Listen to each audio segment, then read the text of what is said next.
자유한국당 황교안 대표가 지소미아 종료 철회, 공수처법과 연동형 비례대표제 철폐 등을 요구하면서 단식에 들어갔습니다.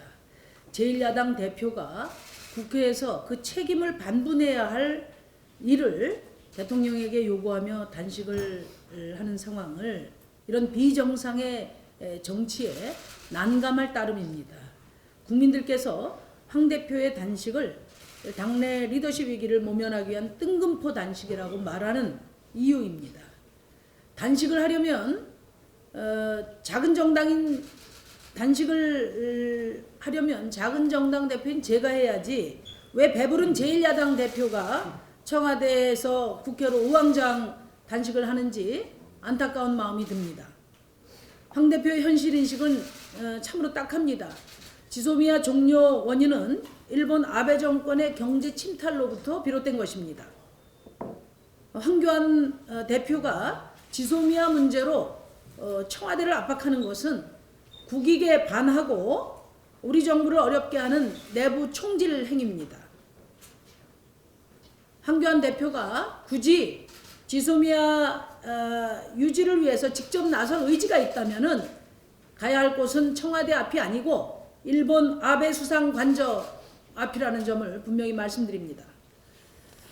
공수처법과 연동형 비례대표제 등 패스트트랙 법안 문제는 대통령에게 철회를 요구할 사안이 아닙니다. 황교안 대표가 제1야당 대표로서 책임있게 협상에 참여해서 풀어나가야 할 숙제입니다. 국민의 다수가 지지하는 공수처법을 반대자들에게 재갈을 물리는 법이라고 하고 민심 그대로 국회를 만들자는 연동형 비례제 선거법 개혁을 국민의 표를 도둑질하는 법이라고 말하는 것은 궤변을 넘어 시대를 온몸으로 거부하는 몸짓으로밖에 보이지 않습니다. 원래 보수의 중요한 가치는 법치와 국익입니다. 그런데 자유한국당은 내 뜻에 맞지 않는다고 자신들이 주도해서 만든 법을 무력화하고 국익보다 민생보다 정쟁만 앞세우고 있습니다. 자유한국당에서 혁신을 말한다면 그 첫 번째가 법치와 국익의 가치부터 회복하는 것이 되어야 할 것입니다. 지금 황교안 대표가 있어야 할 곳은 단식장이 아니라 5당 정치협상회의장입니다. 황교안 대표는 자신이 합의해 놓고도 이 5당 정치협상회의에 단 한 번도 참여하지 않았습니다. 지금이라도 당장 단식을 중단하고 오늘 2시에 예정되어 있는 5당 정치협상회의장으로 나오셔서 제1야당 대표로서의 책무를 다해주기 바랍니다. 미국의 방위비 분담금 인상 요구가 무모함을 넘어 무도함을 더하고 있습니다. 미국 협상팀은 한미 방위비 분담금 특별협정 3차 협상장을 1시간 30분 만에 박차고 나갔습니다. 동맹국에 대한 예우, 고려는 어디서도 찾아볼 수 없습니다. 해리 해리스 미국 대사는 국회 정보위원장과 의원들을 관저로 불러 방위비 분담금 5억 달러를 내야 한다고 압박하는 오만과 무례를 범했습니다. 이것이 설령 미국의 협상 전술이라 해도 지켜야 할 선을 넘었습니다. 대한민국은 미국의 속국이 아닙니다. 이래라 저래라 할 일이 아니고 서로 마주 앉아 동맹국이 호혜적으로 협력하는 방안을 찾아야 합니다.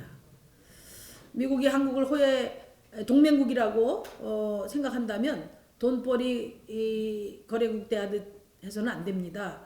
이런 트럼프 정부의 초갑질 행위는 우리 대한민국 국민의 자존감을 해치고 한미 동맹의 회의를 불러일으킬 것임을 분명히 직시하기 바랍니다.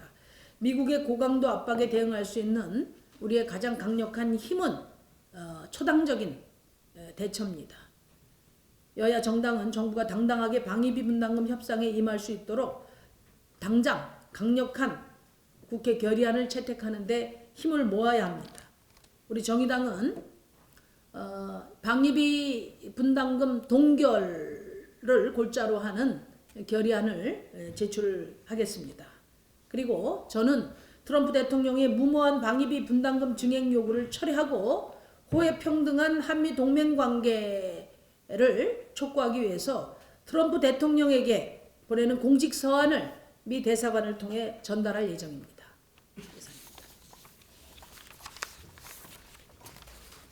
네, 말씀하세요.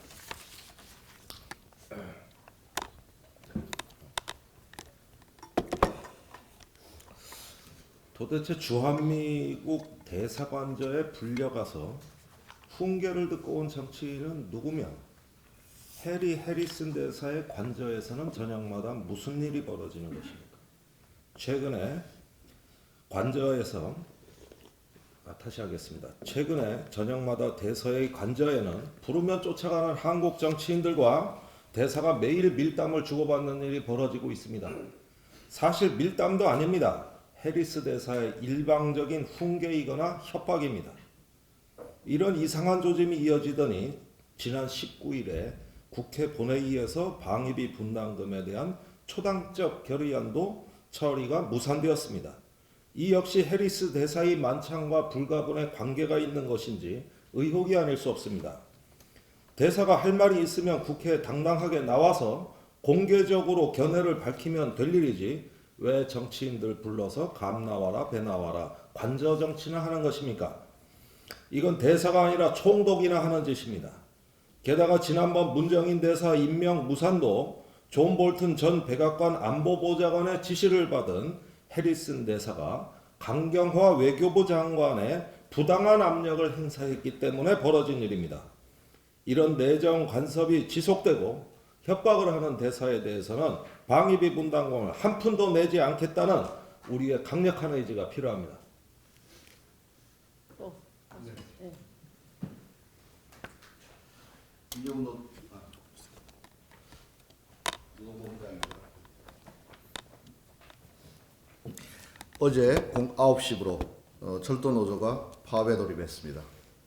노조는 철도 공사와 6개월 이상 단체 교섭을 진행했으나 최종 합의에 이르지 못해 불가피하게 파업에 돌입한다고 밝혔습니다.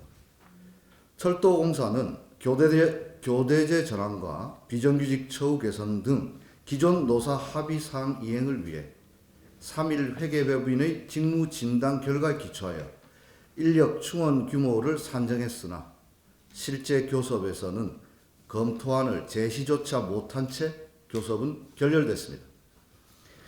인력 충원 규모를 두고 노사가 밀고 당길 수는 있으나 아예 충원을 한 명도 못하겠다는 것은 사실상 파업을 유도하는 것으로 많은 사람이 의아해했습니다.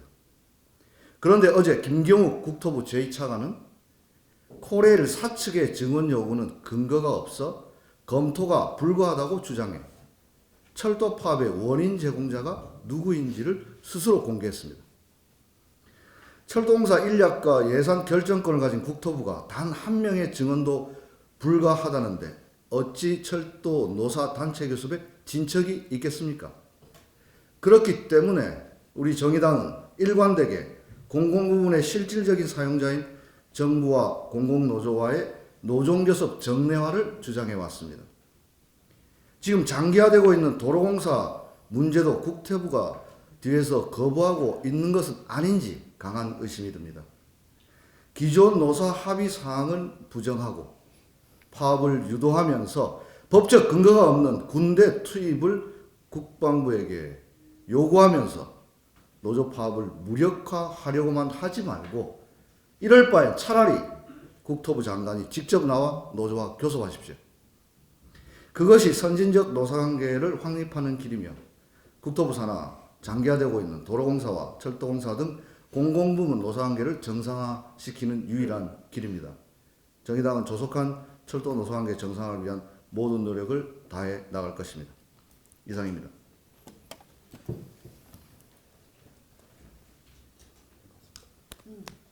자, 그러면 모두 발언 이것으로 마치고 성집을